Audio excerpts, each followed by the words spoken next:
अस्सलामु अलैकुम। Programme pin point से गॾु मां आहियां जो मेज़बान इशफाक अहमद। नाज़रीन, अॼु जे प्रोग्राम में पाण ॻाल्हाईंदासीं इलेक्शन कमीशन के फ़ैसिले के हवाले से, जंहिं अॻूणे वज़ीर आज़म इमरान ख़ान के 5 सालनि जे लाइ नाअहल क़रार ॾेई छॾियो आहे। इमरान ख़ान जंहिं सीट ते MNA मुंतख़िब थियल हुयो, उहा सीट भी ख़ाली क़रार ॾिनी वई आहे। जेकॾहिं पाण ॾिसूं त इहो इमरान ख़ान टियों वज़ीर आज़म आहे जेको नाअहल पियो थिए। यूसुफ रज़ा गीलानी सुप्रीम कोर्ट मां 5 सालनि जे लाइ नाअहल थियो। नवाज शरीफ सुप्रीम कोर्ट मां ताहयात नाअहल थियो। इमरान ख़ान इलेक्शन कमीशन मां 5 सालनि जे लाइ नाअहल थियो। जेकॾहिं ॾिठो वञे त उन वक़्तु जेका पार्टी हुकूमत में रही आहे, उन कंहिं बि तरीक़े सां इस्टेब्लिशमेंट की गाल का इनकार कयो आहे। एंटी इस्टेब्लिशमेंट नैरेटिव उन्हनि बिल्ड कयो आहे त उन्हनि सां इहा ई सूरत हाल रही आहे। वो यूसुफ रज़ा गीलानी हुजे, उन वक्त जॾहिं यूसुफ रज़ा गीलानी एक तकरीब में गाल कई त स्टेट विद इन स्टेट जेका है उहा कायम थी वही है। असांखे ख़बर ना है त असांजे मुल्क में केर आहे, उनके कंहिं रहायो आहे, ऐं उन्हनि जे हवाले सां उन्हनि वटि का बि मालूमात ना है। त उनखां पोइ यूसुफ रज़ा गीलानी ख़िलाफ़ मुख़्तलिफ़ तरीक़नि सां जेको उन्हनि खे फसाए ऐं सुप्रीम कोर्ट मां उनके नाअहल क़रार ॾिनो वियो। नवाज शरीफ उनमें पानामा केस के हवाले सां उन्हनि ते सुप्रीम कोर्ट में केस हलिया ऐं आख़िर में अकामा की बुनियाद ते उनके ताहयात नाअहली जो मुंहुं ॾिसणो पियो। इमरान ख़ान जेसि ताईं इस्टेब्लिशमेंट की हा में हा मिलाईंदो रहियो, उन्हनि के इस्टेब्लिशमेंट के इमरान ख़ान सभिनी खां वधीक प्यारो रहियो। इमरान ख़ान इस्टेब्लिशमेंट की अख जो तारो हुयो, पर इमरान ख़ान के बि इस्टेब्लिशमेंट ॾींहं जा तारा ॾेखारे छॾिया। इस्टेब्लिशमेंट पाकिस्तान में कंहिं बि सियासतदान के एक्सेप्ट ई नथी करे सघे जेसि ताईं हू उन्हनि जी हा में हा नथो मिलाए। हिन वक्त भी पाकिस्तान जा केतरा ई सियासतदान उन लाइन में बीठल आहिनि त असांखे इस्टेब्लिशमेंट जो लाडलो थियणो आहे, असांखे इस्टेब्लिशमेंट जे चवण ते हलणो आहे, पर उन्हनि जो को बि फ्यूचर ना है। पाकिस्तान जा सियासतदान, पाकिस्तान जूं सियासी पार्टियूं इन गाल मां सबक सिखण जे लाइ तैयार नाहिन त इस्टेब्लिशमेंट जे कुल्हनि ते चढ़ी ऐवान इक़्तिदार में पहुचण उन्हनि जे लाइ केतरी वॾी बदनामी जो बाइस बणिजी सघे थो। जेकॾहिं पाण मिसाल ॾिसूं त अवां ज़ुल्फ़कार अली भुट्टो खां शुरू थी वज़ीर आज़म इमरान ख़ान, अॻूणे वज़ीर आज़म इमरान ख़ान ताईं सभु मिसालूं ॾिसी सघो था। जंहिं बि इस्टेब्लिशमेंट के यूज़ कयो इक़्तिदार में अचण जे लाइ, उन जो अंजाम जेको आहे एतिरो सुठो न रहियो आहे। अॼु जे प्रोग्राम में पाण इन ही सूरत हाल ते इलेक्शन कमीशन के फैसले, उनजा असरात, पाकिस्तान की सियासत और पाकिस्तान तहरीक इंसाफ ते उन फैसले जा कहिड़ा असर थी सकन था, इन सजी सूरत हाल ते पाण ॻाल्हाईंदासीं। मूंसां पैनलिस्ट मौजूद आहिनि। मैडम फिज़ा कुरैशी साहिबा सीनियर तजिया निगार मूंसां गॾु मौजूद आहिनि। इनाम भट्टी साहब सीनियर सहाफ़ी सीनियर तजिया निगार असां सां गॾु मौजूद आहिनि। इज़हार सोमरो साहब सीनियर सहाफ़ी तजिया निगार हैदराबाद मां मूंसां गॾु स्काइप लाइन ते मौजूद आहिनि। अवां टिनी सीनियर तजिया निगारनि जी वॾी महिरबानी प्रोग्राम में शामिल थियण जे लाइ। सभ खां पहिरियां फिज़ा कुरैशी साहिबा ॿुधाइजो त पाकिस्तान जी तारीख़ में हिकु नओं तरीक़ो राइज कयो वियो आहे। पहिरियां हुकूमतूं डायरेक्ट ख़त्म थींदियूं हुयूं, करप्शन जा इल्ज़ाम लॻंदा हुया ऐं 50A2B जो इस्तेमालु करे हुकूमतुनि खे घर भेड़ो कयो वेंदो हो। पर हाणे असां ॾिठोसीं त तरीक़ो चेंज कयो वियो आहे। हुकूमतूं किराइणियूं नाहिनि, वज़ीर आज़म के मटाइणो आहे। जंहिं पार्टी सां उनजो ताल्लुक़ आहे उनखे सबक ॾियण जे लाइ, उनखे इशारो ॾियण जे लाइ त एंटी इस्टेब्लिशमेंट का बि ॻाल्हि क़ाबिल क़बूल न हूंदी। यूसुफ रज़ा गिलानी, नवाज शरीफ, इमरान ख़ान, अव्हांखे छा थो लॻे त इन अहिड़नि फ़ैसिलनि जा पाकिस्तान जी सियासत ते जेके असर हूंदा उहे हाकारी अव्हां सम्झो था थींदा, या इन जो नुक़सान वधीक थींदो, नाकारी असर जेके आहिनि उहे वधीक थींदा? महिरबानी अदा इशफाक। जुमे जे मुबारक ॾींहुं 5 ॾींहंनि खां पोइ यानी 16 अक्टूबर ते ज़िमनी चूंडुनि में मुंहिंजे ख़्याल में 8 मां 6 सीटुनि ते खटी अचण खां पोइ हिकिड़े पासे ख़ान साहब खे इहो तोहफ़ो पेश कयो वियो त ॿिए पासे जनरल कमर बाजवा साहब इस्लामाबाद में नेशनल डिफेंस यूनिवर्सिटीअ में ॻाल्हाईंदे इहो बयानु ॾिनो त फ़ौज हाणे वधीक सियासत में पंहिंजो किरदारु अदा न कंदी। ऐं टे पासे असां इहो ॾिठोसीं त फाइनेंशियल एक्शन टास्क फोर्स यानी FATF में पाकिस्तान खे ग्रे लिस्ट मां ख़ारिज कयो वियो आहे। त जेकॾहिं इन्हनि सभिनीनि शयुनि जूं कड़ियूं मिलाइजनि त इहो चिटो पैगाम मिले थो त हाणे मुल्क सियासी ऐं माशी इस्तेहकाम जे तरफ़ वधंदो।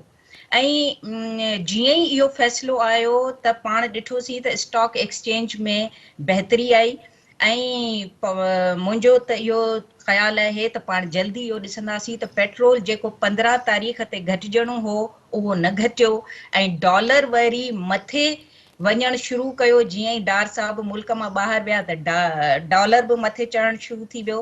त हाणे वरी पाण तुर्त ॾिसंदासीं त पेट्रोल बि घटिजंदो, डॉलर बि किरंदो। सो बहरहाल रांदि सॼी जेका आहे उहा रांदीगरनि जे हथ वस आहे। ॿियो जेका पिटीशन इन केस में दाख़िल थियल हुई सा 62(1)F जे तहत हुई, यानी इहा ता हयात नाअहली जी पिटीशन हुई। पर इलेक्शन एक्ट 2017 जे आर्टिकल 63(1)P जे तहत इमरान ख़ान खे नाअहल करार ॾिनो वियो आहे, जंहिं मूजिबि हू हिन पार्लियामेंट जी जेका मुदत आहे उन में डी सीट आहे ऐं संदसि ख़िलाफ़ जेको आहे उहो क्रिमिनल प्रोसीडिंग्स जे लाइ बि चयो वियो आहे। पी जेको आहे उहो लाइफ टाइम नाअहली कोन्हे। पी माना त संदसि मौजूदा सीट यानी मियांवाली वारी सीट ऐं हिन वक़्तु खटियल जेके बि 6 सीटूं खटी आयो आहे उन्हनि तां हू डी सीट थी वियो आहे। पार्लियामेंट में हू हुअं बि कोन पियो वियो ऐं खेसि बार बार इहो चयो बि पियो वियो त हू असेंबलीअ में वञे, उते वेही जेके बि मामला आहिनि उहे ॻाल्हियुनि ज़रिए हल करे। पर इमरान साहब पंहिंजी होॾ ते क़ाइमु रहियो ऐं इन रीति इहो इशारो हुनखे मिलियो आहे। पर ॻाल्हि इहा आहे त जेकॾहिं अञा बि हू साहब ॻाल्हि नथा मञनि त तोशेखाने जो केस ही हिकिड़ो इशारो आहे ऐं शुरूआत आहे। ऐं इन खां पोइ अञा वॾो केस जेको आहे, जेको लाइन में पाइप लाइन में आहे, उहो आहे फॉरेन फंडिंग जो केस ऐं ॿिया केतिरा मामला जिन जा सबूत मौजूद आहिनि। तव्हां ॾिठो हूंदो कुझु ॾींहं पहिरीं जेको आहे हिकिड़ी लीक पई अचे, वरी ॿी लीक आई, वरी टी लीक आई, पर ओचितो ओचितो लीक्स अचणु बंदि थी वियूं, ऑडियो लीक्स अचणु। उहे लीक्स बि अञा पाइपलाइन में मौजूद आहिनि। ठीकु आहे। ऐं फॉरेन फंडिंग जहिड़ा केस जिन मां ही साहब निकिरी सघंदो ई कोन्हे। इन करे जो फॉरेन फंडिंग जो केस जेको आहे उहो मनी लॉन्ड्रिंग जो केस आहे ऐं इन में क्रिमिनल केस जे लेवल जूं प्रोसीडिंग्स थींदियूं। सो सबूत मौजूद आहिनि त इहे पैसा जेको आहे जाली अकाउंट हो, ख़ान साहब जे सहीअ सां शयूं थियूं ऐं बला बला बला। सो इन मां इमरान ख़ान जो चढ़णु ॾुखियो थी वेंदो। ॿिए पासे कालो के एहतजाज में जी जेका कॉल आई उन में इस्लामाबाद ते ज़रे बराबर बि फ़र्क़ु कोन पियो। ऐं पाण वासुवाओ वठण जे लाइ निकितसि, पर सारो कार वहिंवार मामूल ते हो। सिर्फ़ु फैज़ाबाद इंटरचेंज वटि हुननि माण्हुनि खे रोके छॾियो जेके बि चोतरफ़ पासा हुआ। हिन वक़्तु इस्लामाबाद में को तव्हांखे फील बि कोन थींदो त इहो को किसो थियो आहे या काई शइ थी आहे। सो हुन जे पोइ लगन इहो सोचियो पिए त इमरान जेको आहे लॉन्ग मार्च जी कॉल ॾींदो, पर हुन एहतजाज जी कॉल बि वापसि वरिती ऐं माण्हुनि खे चयो त लॉन्ग मार्च जी तयारी कनि। सो अञा तलवार लहराई वई आहे जे हाणे बि ख़ान साहब पाण खे न संभालियो त इहा तलवार वही बि सघे थी। ॿी हिकिड़ी पॉइंट ज़रूर हिते चवंदसि त PTI जेको आहे उहो इहो नरेटिव ॾींदी रही ऐं इन तरीक़े सां ई हलंदी रही आहे त PTI माना इमरान ख़ान। पर जेकॾहिं हिन फ़ैसिले जे थ्रू यानी PTI जेकॾहिं इमरान ख़ान आउट आहे त इन जो मतिलबु आहे त इहा पार्टी बि आउट आहे। सो वन मैन शो रखंदड़ पार्टियुनि जो अहिड़ो ई अंजाम थींदो आहे। सो अॻियां वरी इन ते वधीक ॻाल्हि ॿोल कंदासीं। इनाम भट्टी साहब, अव्हांखे छा थो लॻे त पाकिस्तान में हिकु नओं तरीक़ो इस्तेमालु कयो वियो आहे, नई जेका आहे रिवायत हाणे जेका आहे पाकिस्तान जी सियासत में शुरू थी आहे त गिलानी नाअहल, नवाज शरीफ नाअहल, इमरान ख़ान नाअहल, यानी जेको बि एंटी इस्टेब्लिशमेंट ॻाल्हाईंदो उनखे हाणे नाअहली जे ज़रिए कढियो वेंदो। त इन जा पाकिस्तान जी सियासत ते अव्हांखे असर जेके आहिनि गिलानी खां जेकॾहिं शुरू कजे हिन वक़्त ताईं त हाकारी रहिया आहिनि या नाकारी असर वधीक रहिया आहिनि?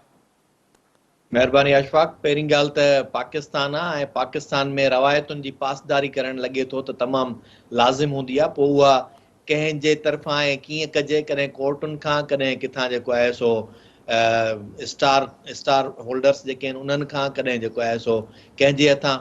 सो माज़ी खां वठी मुख़्तलिफ़ तरीक़नि सां इहो थींदो रहियो आहे। पर हक़ीक़त इहा आहे त इहे जेके इदारा आहिनि, जिन इदारनि खे आज़ाद, ख़ुदमुख़्तियार ऐं पंहिंजे पंहिंजे फ़ैसिलनि में कंहिं बि पॉलिटिकल ऑब्जेक्टिविटी ऐं पॉलिटिकल इन्फ्लुएंस जो उन्हनि में न हुजणु खपे, उन जे बजाए उहे किथे न किथे असरअंदाज़ थियनि था ऐं कंहिं न कंहिं डायरेक्टिव्स जे तहत उहे अहिड़े क़िस्म जा अमल थियनि था। सादी ॻाल्हि सिर्फ़ु इहा आहे त आर्टिकल 63P जो जेको आहे उहो 120 ॾींहंनि में जॾहिं उन खां पोइ गोशवारा जमा थींदा आहिनि त इलेक्शन कमीशन खे डिसीशन ॾियणो हूंदो आहे ऐं उनजी उहा जेका आहे वेरिफिकेशन करणी हूंदी आहे।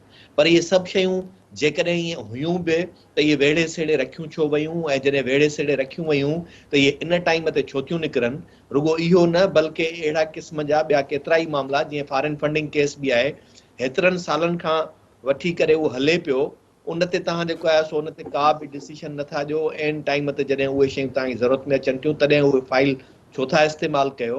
ईअं ई पनामा या अकामा हुजे या खणी जेके आहिनि से ॿिया माज़ी में जेके ई मामलात आहिनि, त इन मां महसूसु इहो पियो थिए त कंहिं न कंहिं तरीक़े सां सभिनी इदारनि खे कंहिं हिकिड़े अहिड़े हंध ते पंहिंजे गिरफ़्त में रखियो थो वञे जिते उहे चाहिनि त उनखे उहे इस्तेमालु कनि।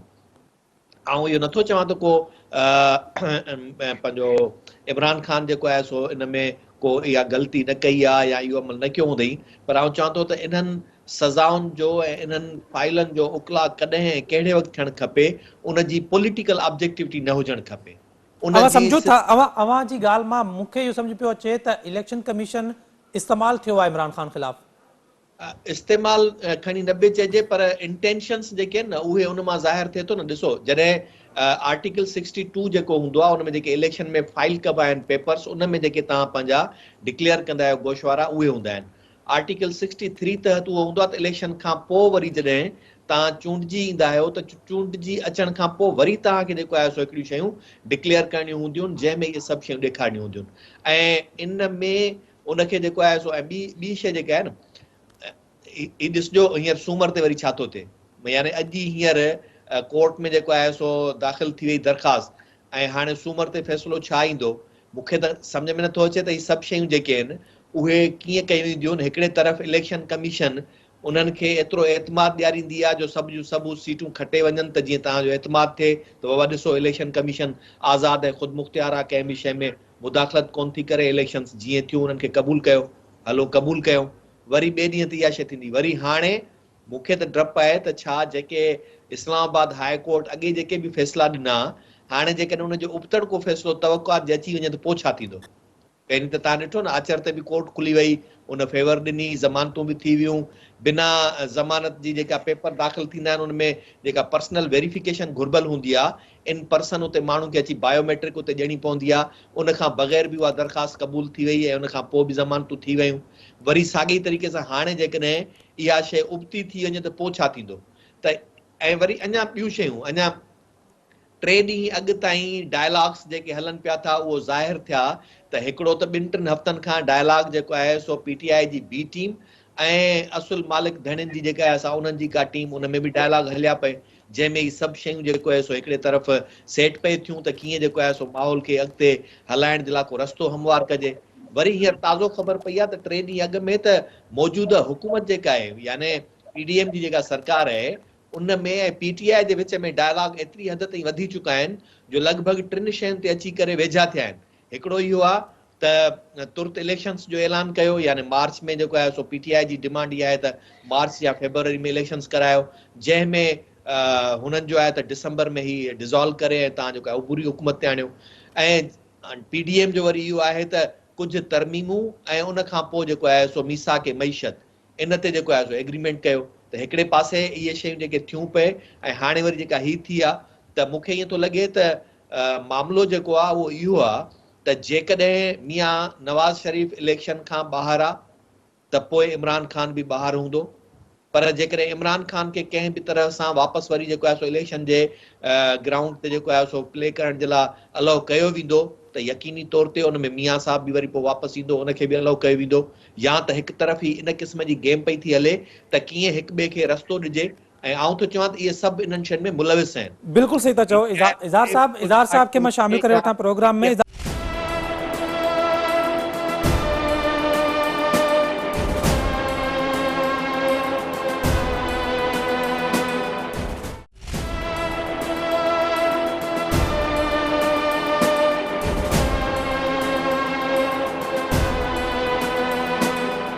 साहब अवां छा था चओ इलेक्शन कमीशन के फैसले जा जेके असर अवां के नज़र ईंदा या नज़र अचन पिया अवां के ईंदड़ ॾींहनि में, छाकाणि त इलेक्शन बि जेका जनरल इलेक्शन आहे उहा बि अचणी आहे, त अहिड़ी सूरत हाल में अवां के जेके इलेक्शन कमीशन जे फैसले जा असर हाकारी नज़र पिया अचनि या नाकारी असर वधीक नज़र ईंदा अवां खे?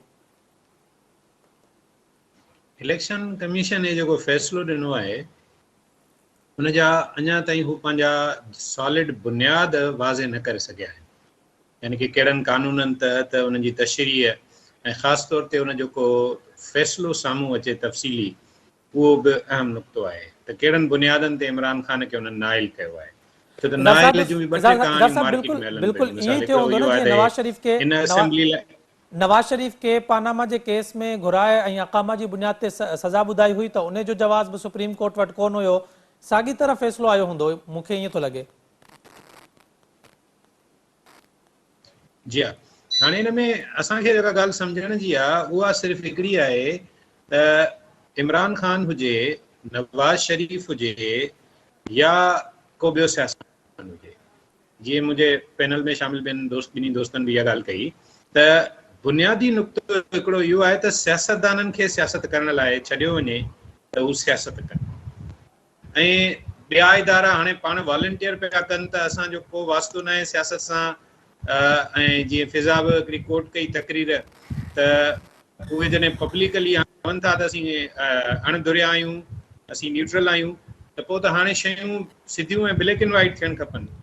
बदकिस्मतीअ सां पाकिस्तान में न जमहूरियत हक़ीक़ी आहे, न इदारा पंहिंजो घुर्बल रोल मुनासिब टाइम ते प्ले कनि था। हीउ जेको इलेक्शन कमीशन जो डिसीजन आहे उन खां अॻु में जेको ॿियो फ़ैसिलो जेको इलेक्शन कमीशन जो आयो आहे फॉरेन फंडिंग जे हवाले सां, इहे ॿई त चूज़न टाइमिंग आहे न, माना पंहिंजी पसंदि जी टाइमिंग आहे। फ़ैसिला त ईअं न थियणु खपनि, फ़ैसिला त जंहिं वक़्तु सॼी हेयरिंग मुकमिल थिए उहो फ़ैसिलो अची वञे। सो हिकिड़ो मुंहिंजो चवणु इहो आहे त सियासतदाननि खे पंहिंजे पाण में वेही करे मामला हाणे तय करणु खपनि। ॻाल्हि अॻियां वधाइण जी ॻाल्हि आहे। ऐं इलेक्शन कमीशन जे फ़ैसिले खां पोइ जी सूरत हाल थो ॿुधायां त हाणे जॾहिं नवाज़ शरीफ ऐं इमरान ख़ान में हिकु तवाज़ुन अची वियो त ॿई नाइल थी विया। कोर्ट कहिड़ो फ़ैसिलो करे उहो ॾिसबो उन ॻाल्हि खे, पर फ़िलहाल ॿिन्ही जो स्टेटस बराबरि आहे। अहिड़ी सूरत हाल में पार्टियुनि जे अंदरि बि हिकिड़ो बहरान पैदा थींदो। इहो गुफ़्तगू बि थी रही आहे त हाणे शाह महमूद कुरैशी थींदो पार्टी जो सरबराह, या असद उमर तयारी पियो वठे, या फवाद चौधरी पियो करे। मिसाल ये डिस्कस त थींदा न नेचुरली पार्टियुनि जे अंदरि। वधीक मज़ेदार ख़बरूं त इहे हूंदियूं आहिनि इलेक्शन कमीशन जे फ़ैसिले खां बि वधीक। पर साॻे वक़्त ते इहो बि ॾिसबो त इमरान ख़ान जे ख़िलाफ़ जेको इलेक्शन कमीशन जो फ़ैसिलो आयो, हेॾो पॉपुलर लीडर आहे, रेड लाइन आहे। मुराद सईद चयो इमरान ख़ान असांजी रेड लाइन आहे, त रेड लाइन त क्रॉस थी वई न भाई। तो रेड लाइन जो पब्लिक त कोन निकिती, माण्हुनि में कोई एतिजाज न कयो। इज़हार उन रेड लाइन जो हल कढी ॾेखारियो न अली ज़ैदी। गाड़ियूं पटियूं ॿधी चयूं त हीअ असांजी रेड लाइन आहे, रेड लाइन आहे। हाणे हिन में जेका अवां जेको सवाल पुछियो त इलेक्शन कमीशन जे पोस्ट इलेक्शन कमीशन डिसीजन जे छा थींदो, हिकिड़ो हिन जो समझ तो आहे। असां जॾहिं एनालाइज़ बि कंदा आहियूं त कोशिशि करे तनक़ीद कंदा आहियूं ऐं अहिड़ो नुक़्तो कढंदा आहियूं जेको नाकारी पासो घणो हाईलाइट कंदो आहे। ऐं थोरी हिकिड़ी पॉज़िटिव ॻाल्हि हिते प्रिवेल करणु थो चाहियां त हिकिड़ी गुफ़्तगू थियणु खपे सभिनी पार्टियुनि जे विच में, जंहिंजो ज़िक्र इनाम साहब कयो त उहा शुरू थी चुकी आहे। इहा गुज़िरियल 6-8 महीननि जी फ्रस्ट्रेशन ऐं सियासी चिकताण जे माहौल में हिकिड़े हवा जे थधे झोके वांगुरु हुई, झूटे वांगुरु हुई त ही पाण में वेठा आहिनि, ॻाल्हि ॿोल कई अथनि सियासतदान खे अल्टीमेटली हिक ॿिए सां वेही ॻाल्हाइणो पवंदो, ॿी का चॉइस ई न आहे हुन वटि। सियासत हूअं बि टेबल टॉक जो नालो आहे, मुज़ाकरात जो नालो आहे, ॻाल्हियुनि जो नालो आहे। सो आउं सम्झां थो त इन सूरत-हाल में इमरान ख़ान वटि हाणे जॾहिं थोरो हू बैकफुट ते बि आहे, इमरान ख़ान हाणे ज़िद ऐं अना छॾे, मां करणु छॾे, असां करणु शुरू करे, सियासतदाननि जे जनरल पर्सपेक्टिव ते ॻाल्हाए, इहो चोर करण बि छॾे ॾे।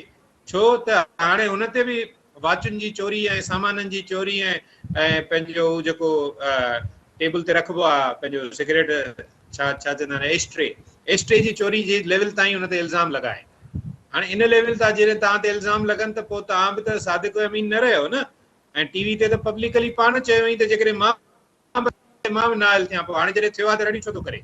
रड़ियूं इन करे थो करे जो हू एॾी विख अॻियां खणी वियो आहे जो बाक़ी जेके सियासतदान आहिनि उन्हनि खां हू घणो परे थी वियो आहे। इमरान ख़ान खे वापसि होॾां अचिणो पवंदो। हिकिड़ी जेका हक़ीक़त आहे उहा बि पाण खे मञणी पवंदी। इहा बि हिकिड़ी हक़ीक़त आहे त इमरान ख़ान हिन वक़्तु मोस्ट पॉपुलर लीडर आहे पाकिस्तान जो। असांखे इहा ॻाल्हि वणे या न वणे, भली हुन जा सबब कहिड़ा बि हुजनि। नंबर 2 इहो त हुनजी पार्टी जा सॼे मुल्क में नुमाइंदा आहिनि, असेंबली में चूंडियल मेंबर बि आहिनि। नंबर 3 इहा आहे त अवाम में बि हिकिड़ो वॾो हुनजो हल्को आहे जेके माण्हू हुनखे फॉलो कनि था। इन्हनि सभिनी भले इतिजाज लाइ न बि निकिरनि, हुन सां फ़र्क़ु कोन थो पवे।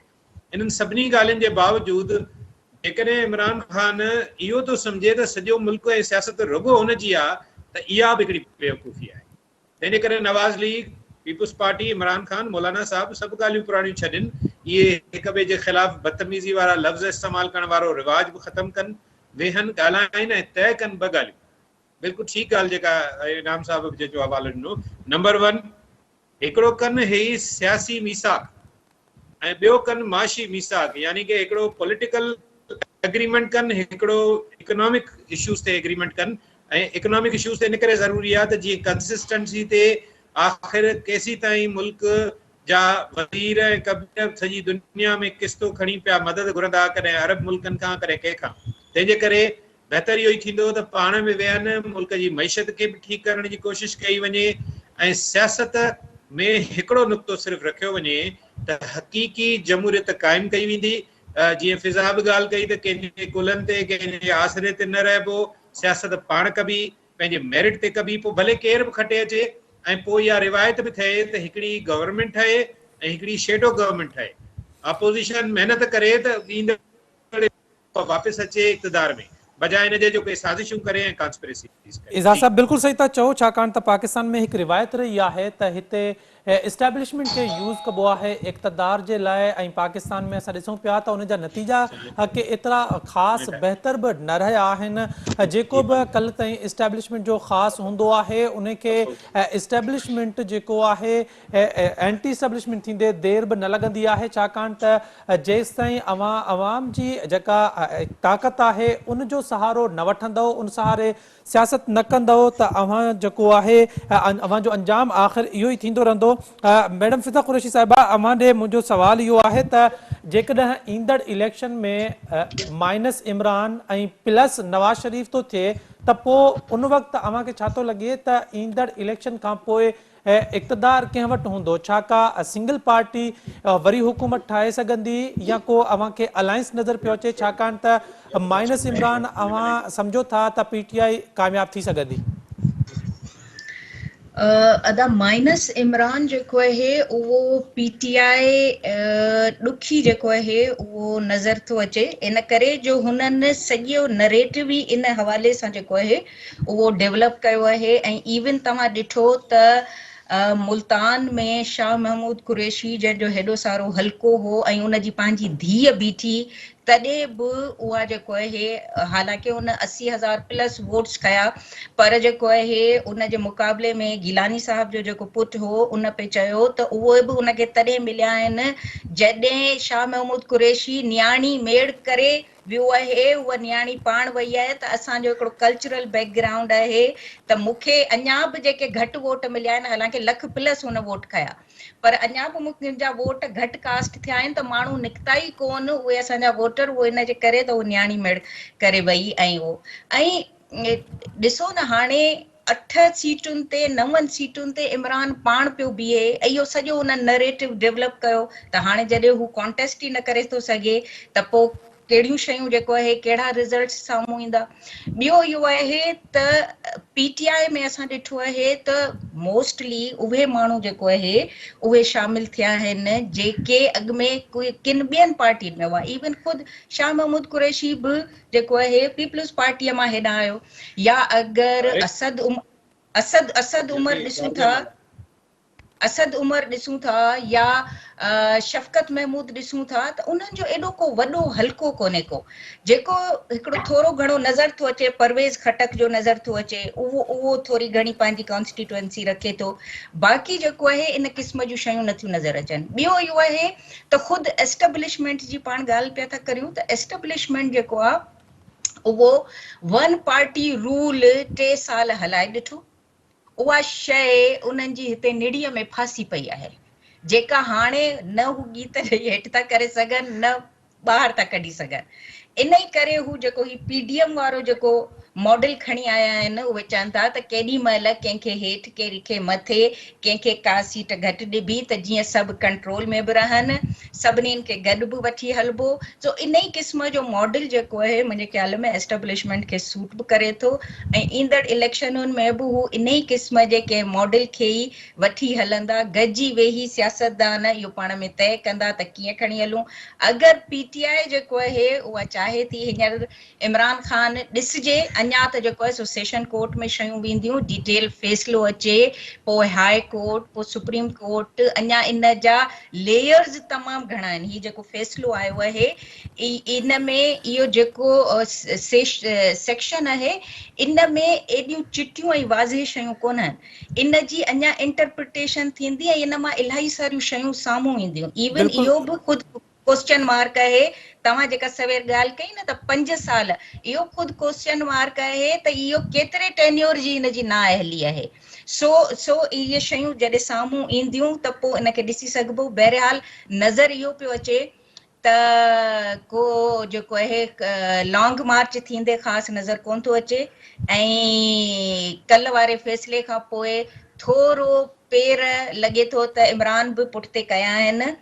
कॉल वापसि वरितई एहतिजाज जी, शयूं एॾियूं थींदे उनखे नज़र कोन आयूं आहिनि। सो लेट्स सी अगरि उन जा माण्हू जेके आहिनि अञा वापसि वरी वञनि था असेंबलीअ में ऐं का शक्ल जोड़ीनि था त इहा ई जेको आहे सो हिकिड़ी मखलूत हुकूमत जेको आहे उहो फ्यूचर में असांखे नज़र अचे थी। ठीक आहे। इनाम भट्टी साहब, अवां जो छा मौक़िफ़ आहे त जेकॾहिं ईंदड़ इलेक्शन में माइनस इमरान ऐं प्लस नवाज शरीफ, अवां खे छा थो लॻे त छा सिनेरियो थींदो ईंदड़ इलेक्शन जो?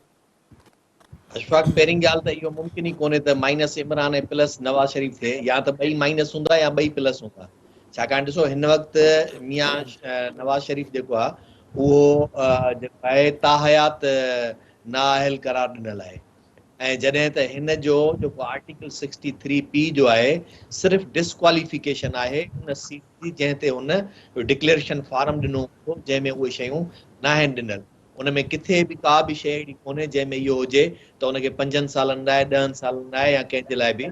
हा, वरी जॾहिं उनजी सरकार जेका आहे जेकॾहिं का उनजे मथां वञी का फ़ौजदारी केस दाख़िल करे थी या उनजे क्रिमिनल एक्ट जो जेको आहे सो करे थी त उन ते पोइ वरी का ॿी सज़ा अचे। पर जेको मूंखे नथो लॻे, छाकाणि कल्हो के रिएक्शन मां अंदाज़ो करे सघिजे थो त PTI एॾो वॾो को तयारी सां सख़्तु रिएक्शन न कयो, बावजूदि इनजे जो इन्हनि खे अॻु में ई ख़बर हुई।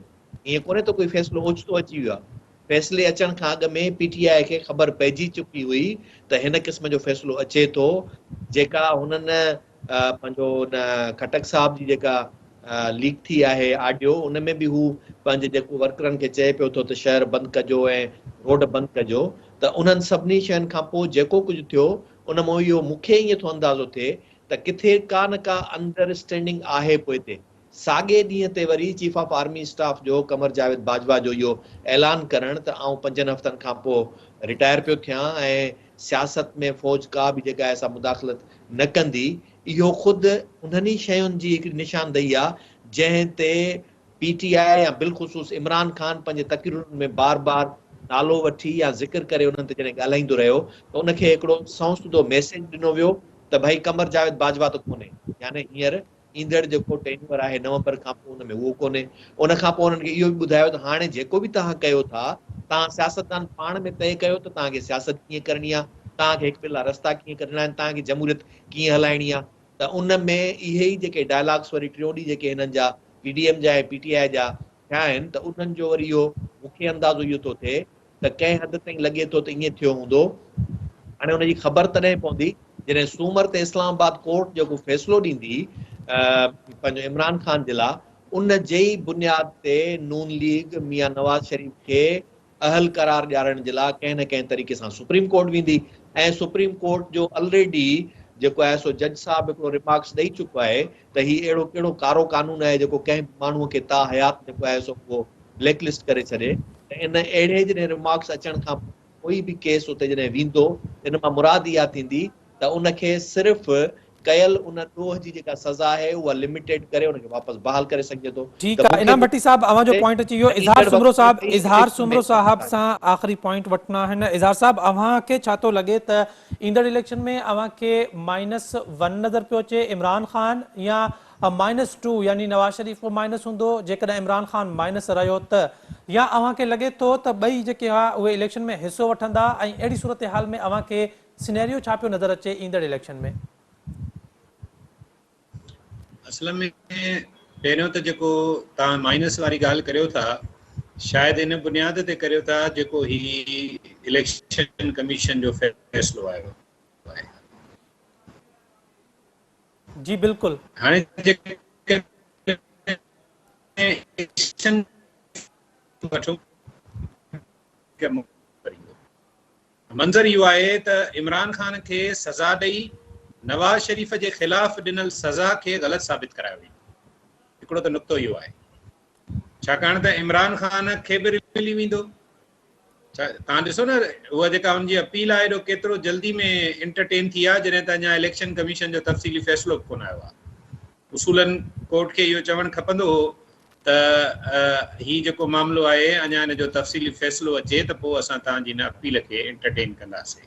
ऐं इमरान ख़ान जी लाडलाइप जी हद ॾिसो त चई त अॼु जेका हेयरिंग बि कयो हिनजी, ॿियनि लफ़्ज़नि में चई त अॼु ई फ़ैसिलो ॾियो हिन जो।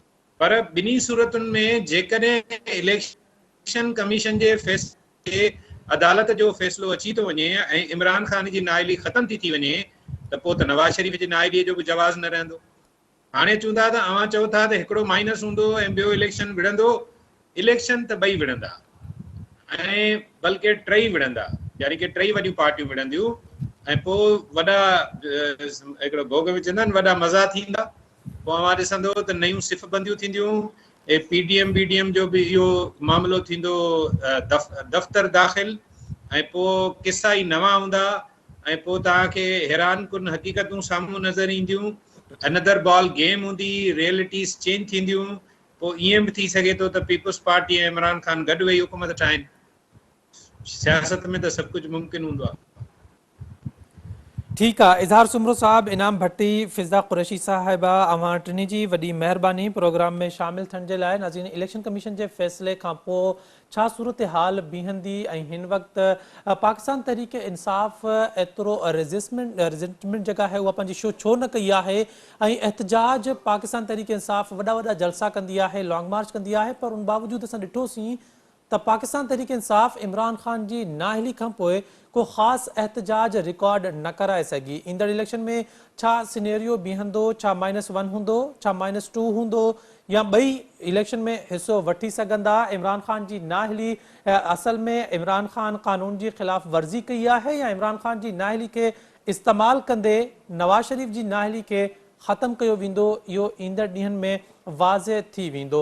अॼु जे प्रोग्राम में एतिरो ई। पंहिंजे मेज़बान इशफाक अहमद खे ॾींदा इजाज़त। अल्लाह हाफ़िज़।